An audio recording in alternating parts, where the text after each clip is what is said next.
기도학교 오늘은 25번째 날입니다.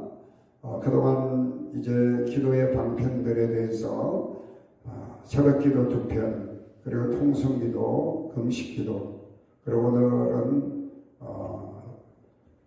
축복기도에 대해서 오늘과 내일 두 번에 걸쳐서 축복기도에 대해서 말씀을 나누려고 합니다. 오늘 먼저 교재 108쪽 25장 축복기도 1, 오늘 본문 말씀을 먼저 봉독하겠습니다. 디모데전서 2장 8절 나같이 읽습니다. 그러므로 각처에서 남자들이 분노와 다툼이 없이 거룩한 손을 들어 기도하기를 원하노라. 아멘. 오늘 읽어드린 본문의 말씀은 사도 바울께서 그의 사랑하는 애제자, 그리고 믿음의 아들이라 일컬어지는 디모데에게 보낸 첫 번째 편지입니다. 사도 바울께서 디모데전서 1장 3절의 말씀 보면 1차 전도여행을 바나바와 함께 마치고 사도행전 16장부터 시작해서는 2차 전도여행을 사도 바울이 바나바와 헤어지고 난 다음에 실라와 함께 이제 소아시아 지역 또 비두니아 지역으로 복음 전하려고 했으나 성령이 허락지 아니하심으로 마게도냐로 가게 되는데, 마게도냐 지방으로 전도 여행을 떠나면서 사도 바울이 에베소에 이 디모데를 남게 합니다. 그리고 그 에베소에서 이제 목회자로 바울이 디모데를 파송하게 됩니다. 당시 에베소 교회는 사도 바울이 오랫동안 두란노 소원에서 말씀을 강론했기 때문에 바울이 생각할 때는 에베소 교회가 말씀이 많이 자랐고 그들의 신앙이 많이 성장했으리라고 생각했는데, 이 에베소 교회 다른 교훈을 가르치는 그런 이제 거짓 교사들이 들어와서는 이제 교회의 어떤 교인들의 신앙을 흐트려 놓는 일이 있다는 이야기를 듣고, 이 디모데로 하여금 이제 에베소 교회를 사역하게 하죠. 그래서 에베소 교회 목회자로 시험받은 이 디모데에게 바울이 이제 로마에서 이 디모데 전서를 편지로 써서 보냅니다.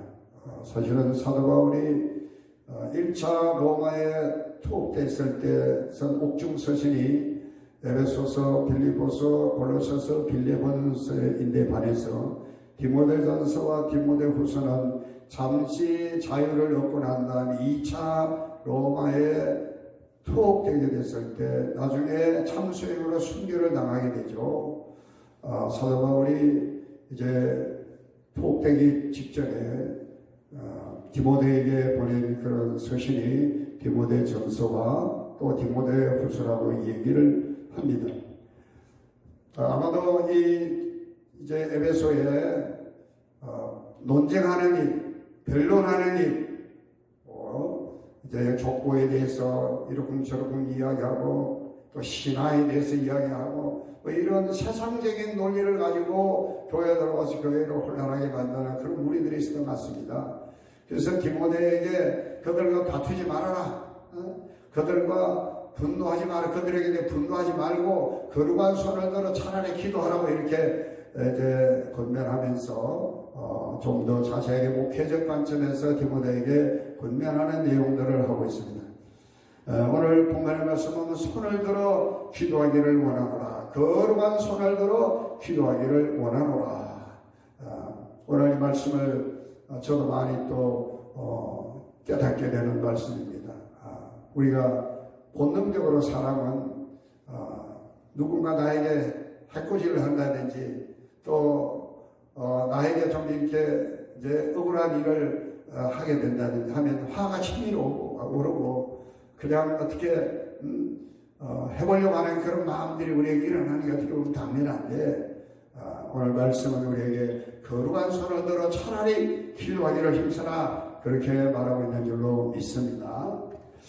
오늘 저는 이 거룩한 손을 들어 기도한다는 이 의미, 손을 든다는 의미, 손을 든다는 의미가 어떤 의미인지 오늘 말씀을 통해서 우리가 나누기를 원합니다.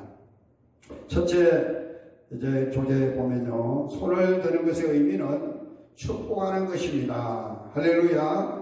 레위기 9장 22절 다같이 읽겠습니다. 아론이 백성을 향하여 손을 들어 축복함으로 속죄제와 번제와 화목제를 마치고 내려오니라. 아멘. 이 아론은 제사장이죠. 제사장. 아론의 그 자손들이 다 제사장이고 대제사장의 반열에 있습니다. 이 제사장의 하는 중요한 역할이 손을 들어 이스라엘 백성들을 축복하는 일입니다.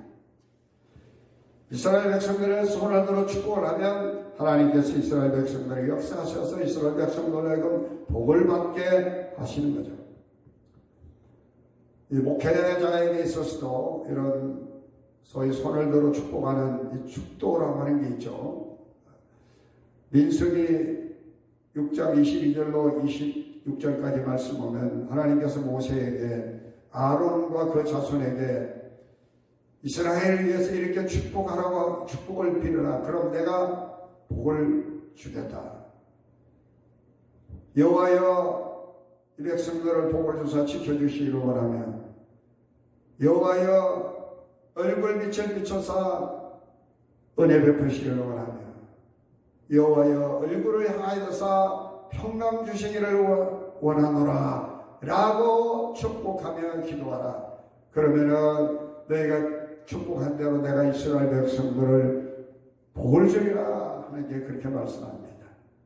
또 우리가 이제 고린도서에 말씀하면 사도 바울이 우리 주 예수 그리스도와 하나님의 사랑과 성령의 교통하심이 너에게 있을지어다 라고 하는 그런 또 이제 축도의 말씀이 나오죠. 그래서 이제 예배를 다 마치고 안수받은 목사가 손을 들고 교회들을 위해서 축도하는 그 일이 있게 되집니다. 목회에 있어서 정말 이 축복하며 성도님들을 축복하며 기도한다는 것이 얼마나 소중한가 하는 것을 깨닫게 되어집니다.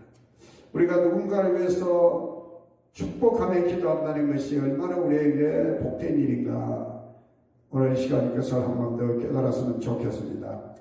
우리 예수님께 너희가 누군가에서 복을 빌면 그 복이 나에게도 복을 비는 사람에게도 복이 있다라고 말씀합니다.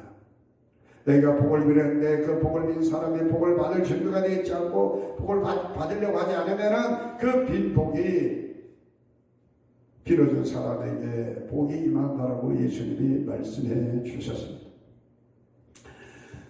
목회자에게 있어서 남을 축복하며 기도하는 것, 손을 들고 축복하며 기도하는 것이 필요한 것이 아니라 모든 성도님들에게도 누군가를 위해서, 자녀를 위해서, 우리 이웃을 위해서, 모든 사람을 위해서 우리가 손을 들고 축복하며 기도하는 것이야말로 너무너무 소중하고 너무너무 귀한 일인 줄로 믿으시기를 바랍니다. 한번 따라하겠습니다. 축복기도는 축복이다.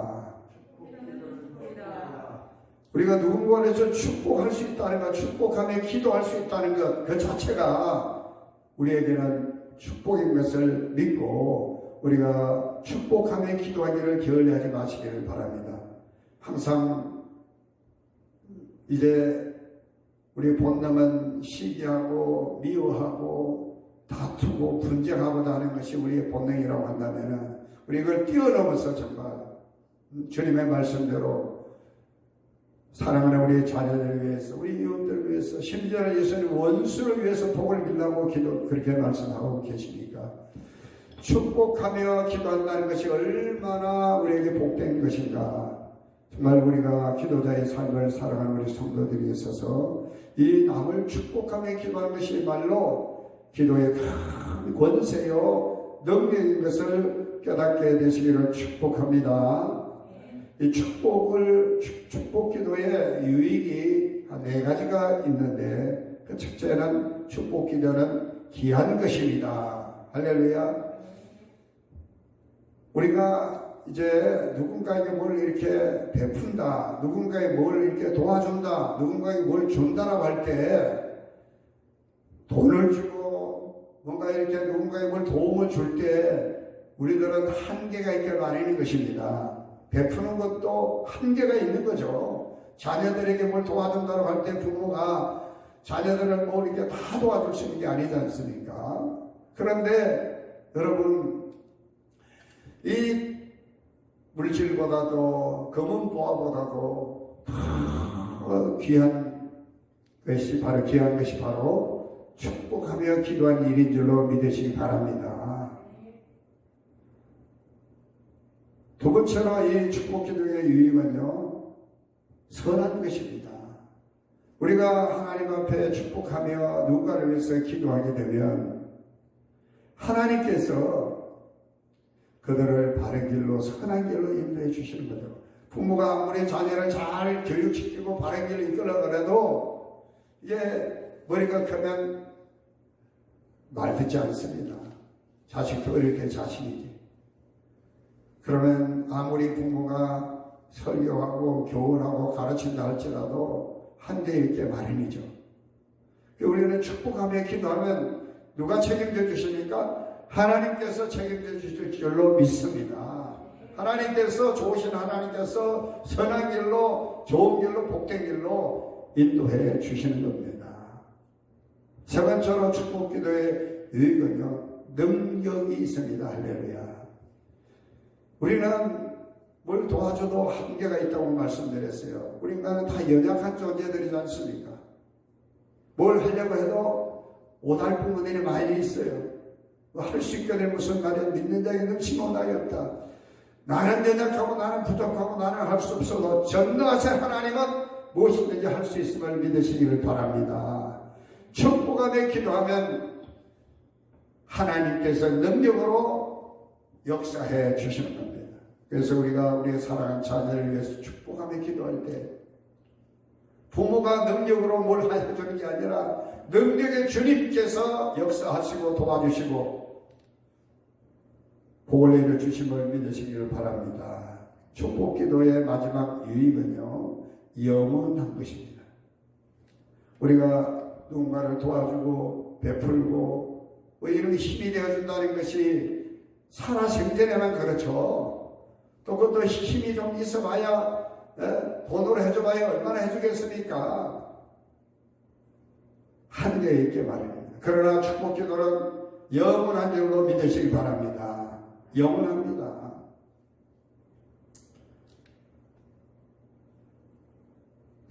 오늘 본문 마태복음 14장 19절 말씀을 다 같이 읽겠습니다. 시작. 무리를 명하여 잔디 위에 앉히시고 떡 5개와 물고기 2마리를 가리사 하늘을 우러러 축사하시고 떡을 떼어 제자들에게 주시매 제자들이 무리에게 주시니 아멘.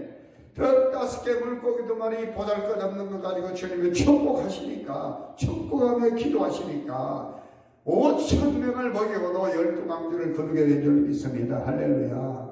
이처럼 축복 기도는 대단한 능력입니다. 아멘입니까? 누가복음 24장 50절 51절 다 같이 읽겠습니다. 시작. 예수께서 그들을 데리고 베다니 앞까지 나가서 손을 들어 그들에게 축복하시더니 축복하실 때 그들을 따라 하늘로 올려주시니 아멘.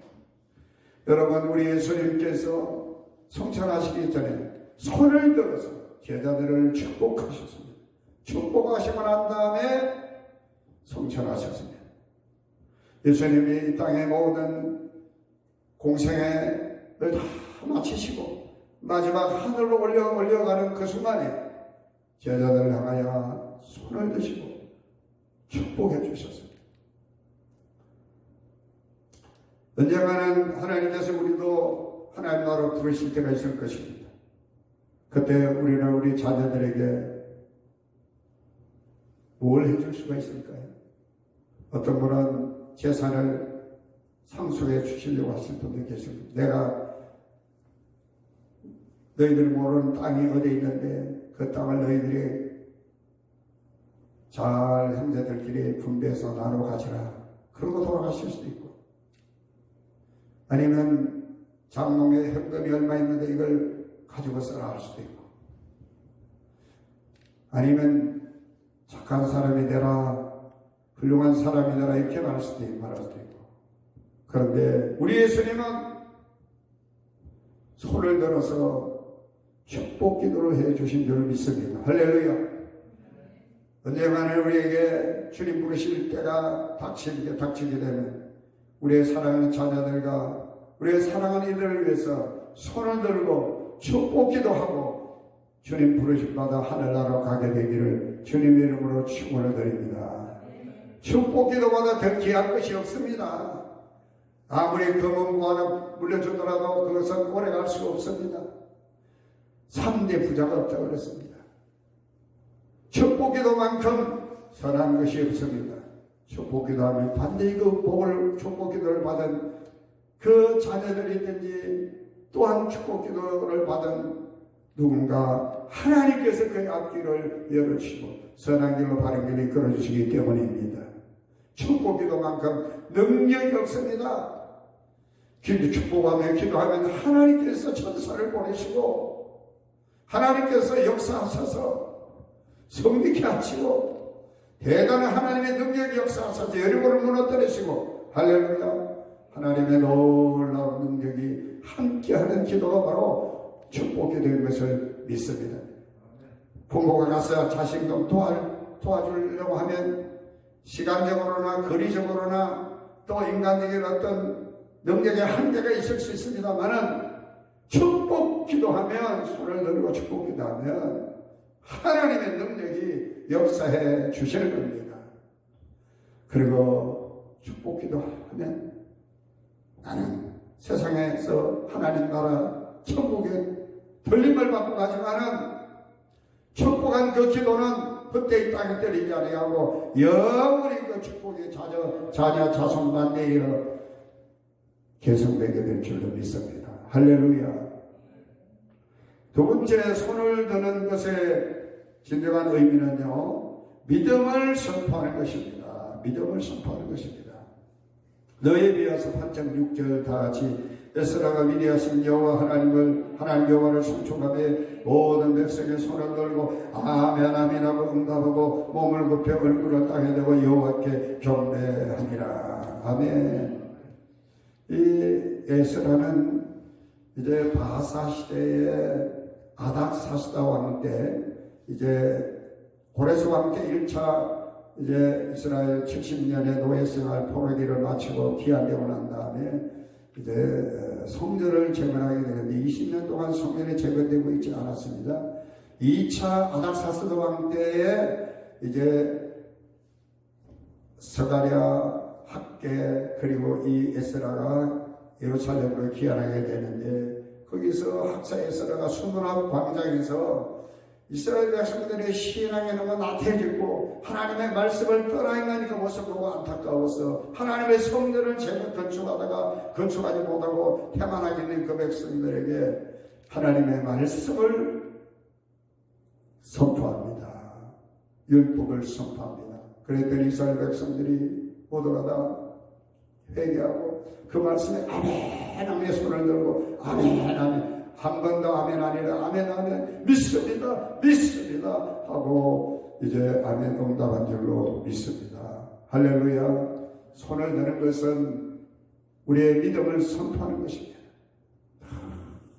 주의 말씀을 생각하면서 아멘 아멘, 주를 믿습니다. 아멘, 내가 믿습니다. 이런 믿음의 고백인 줄로 믿습니다. 출애굽기 17장 11절 말씀을 보겠습니다. 모세가 손을 들고 이스라엘이 이기고 손을 내리면 아말렉이 이기더니. 아멘. 손을 드는 것은 믿음의 선포라고 말씀드렸습니다. 모세가 산 위에 올라가서 이제 철이 믿음 꼴짝이 돼서 여호수아와 이스라엘 백성들이 아말렉과 전투를 하는데 모세가 올라가서 손을 드니까, 믿음의 손을 드니까 여호수아와 이스라엘 백성이 아말렉을 물리쳤는데 피곤해서 손이 내려오니까 아말렉이 이기더라. 그래서 아론과 훌이 그 손을 받쳐주고 손을 들게 하니 여호수아와 이스라엘 군대가 아말렉을 물리치고 승리하게 된 줄 믿습니다. 할렐루야. 손을 들어 기도한다는 것은 하나님께 우리 믿음의 선포인 줄로 믿습니다. 세 번째, 손을 드는 것은 하나님을 높이는 것입니다. 시편 134편 1절로 3절 말씀 다 같이 보라 밤에 여호와의 성전에 서 있는 여호와의 모든 종들아 여호와를 송축하라. 성소를 나가야 너희 손을 들고 여호와를 송축하라. 천지를 지으신 여호와께서 시온에서 내게 복을 주실지어다. 아멘. 여러분, 우리가 찬양할 때 두 손을 들며 찬양하는 것은 하나님을 높이는 것입니다. 하나님께 이 찬양을 통해서 영광을 돌리는 의미가 있는 줄로 믿으시기를 바랍니다. 찬송을 받으실 하나님, 찬양을 받으실 하나님을 높이는 것, 이것이 바로 손을 드는 또 의미인 것입니다. 여러분, 우리가 손을 들고 기도한다는 것이 얼마나 우리에게 소중한지 모릅니다. 이 손을 가지고 뭐 음식을 먹을 때 쓸 수도 있지만은 또 이 손을 가지고 일을 할 때 손을 쓸 수도 있지만은 가장 아름다울 때가 언제겠습니까? 이 손을 가지고 하나님 앞에 누군가를 위해 축복하며 기도할 때 그 기도의 손이야말로 참으로 아름다고 귀한 복된 손인 줄로 믿으시면 아멘. 알버레트 뒤라라고 하는 사람이 그린 기도하는 손이라는 그림이 있습니다. 이건 브러시하고 잉크로만 그냥 그린 손이에요. 그 이야기 제가 시간 관계상 길게 하지 않겠습니다만은 두 친구가 그림 공부를 해야 되는데 너무 가난해서 한 친구는 내가 돈을 버리고 먼저 네가 공부를 해서 그러고 난 다음에 내가 다시 그림 공부를 하기로 서로 약속을 합니다. 그런데 세월이 흘러서 뒤로는 정말 대학교도 들어가고 그림 공부를 잘해서 화가가 됩니다. 그리고 이제 친구인데 와서 친구로 하여금 이제 그림 공부를 하려고 하는데 친구는 이 뒤를 위해서 열심히 일을 하고 노동을 하고 해가지고 손이 거칠어졌습니다. 그리고 그릴 수 있는 손이 아니었습니다. 그런데 이 친구가 있는 방을 들여다보는데 이 친구가 뒤를 위해서 손을 모으고 기도하고 있는 것입니다. 그래서 알브레이트 뒤로는 이 친구의 손을 보는 순간에 브러쉬하고 잉크를 가지고 자기가 있는 브러쉬 잉크를 가지고 그림을 그린 그 그림이 기도하는 손입니다.